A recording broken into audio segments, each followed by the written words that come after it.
Hello! Sa video na ito, ipapakita ko sa iyo kung paano itakda ang petsa at oras, parehong analog at digital, sa isang Casio G-Shock na relo na may module 5081.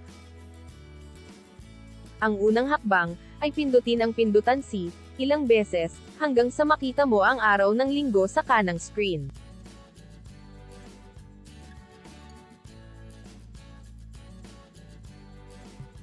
Pindutin ng matagal ang button A, sa loob ng ilang segundo, hanggang sa magsimulang kumurap ang city code sa screen.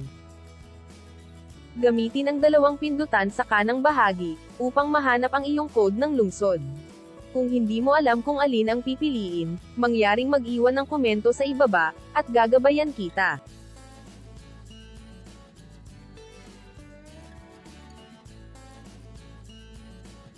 Pindutin ang pindutan C, at ngayon pindutin ang pindutan D, upang i-on o i-off ang oras ng tag-init. Pindutin ang pindutan ng C, at maaari mo na ngayong pindutin ang pindutan D, upang pumili sa pagitan ng 12 o 24 na oras sa screen. Pindutin ang pindutan C, at ngayon pindutin ang pindutan D, upang i-reset ang mga segundo sa 0.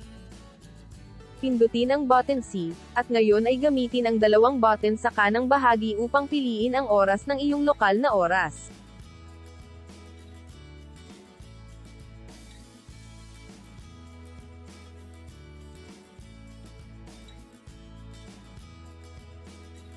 Pindutin ang pindutan C, at ngayon ay maaari mong gamitin ang dalawang mga pindutan sa kanang bahagi upang itakda ang iyong mga minuto.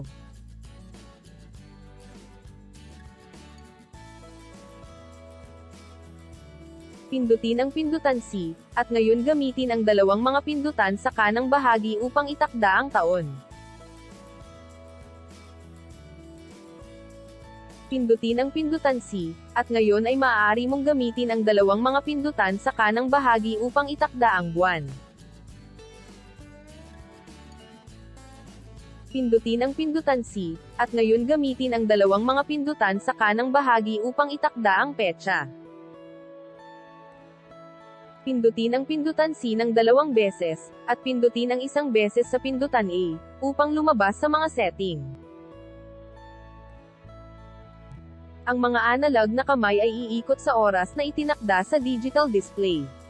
Kung ang mga analog na kamay at digital na oras ng pagpapakita ay hindi tumutugma, maglalagay ako ng video sa dulo kung paano ayusin ang isyong ito.